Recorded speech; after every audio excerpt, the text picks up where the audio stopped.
కోడిగుడ్డు నుంచి శరీరానికి విటమిన్ డి మెరుగ్గా అందాలంటే కొన్ని టిప్స్ పాటించాలి.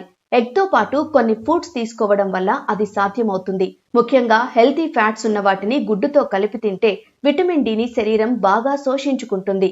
విటమిన్ డి కోసం కోడిగుడ్లను ఎలాంటి పదార్థంతో కలిపి తీసుకోవాలో ఇప్పుడు చూసేయండి. విటమిన్ డి మెరుగ్గా అందాలంటే కోడిగుడ్లను ఆలివ్ ఆయిల్ తో వండుకొని తినొచ్చు. వివిధ కూరగాయలతో కలిపి తీసుకుంటే ఎక్కువ పోషకాలు శరీరానికి లభిస్తాయి. వాల్నట్లు, బాదం, చియా సీడ్స్, గుమ్మడికాయ విత్తనాల్లో హెల్తీ ఫ్యాట్స్ పుష్కలం. ఎగ్స్ ను వీటితో కలిపి తింటే విటమిన్ డి శరీరానికి బాగా అందుతుంది. సాల్మన్, సార్టిన్ వంటి ఫ్యాటీ చేపలతో కలిపి తీసుకుంటే విటమిన్ డి అబ్జార్ప్షన్ మెరుగ్గా ఉంటుంది. చీజ్, పెరుగు లేదా పన్నీర్ వంటి వాటితో కూడా గుడ్లను తినొచ్చు.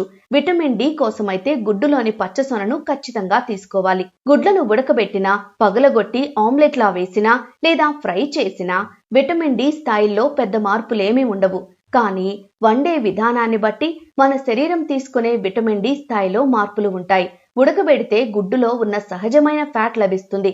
ఫ్రై చేస్తే అదనంగా నూనెలో ఉండే హెల్దీ ఫ్యాట్స్ కూడా విటమిన్ డి అబ్జార్ప్షన్ కు తోడ్పడతాయి. గుడ్లను సాధారణ టెంపరేచర్ల వద్దే ఉడికించాలి. అధిక ఉష్ణోగ్రతల వద్ద ఎక్కువ సమయం వండితే గుడ్లలోని విటమిన్ డి లెవెల్స్ తగ్గే అవకాశం ఉందని పలు పరిశోధనలు చెబుతున్నాయి.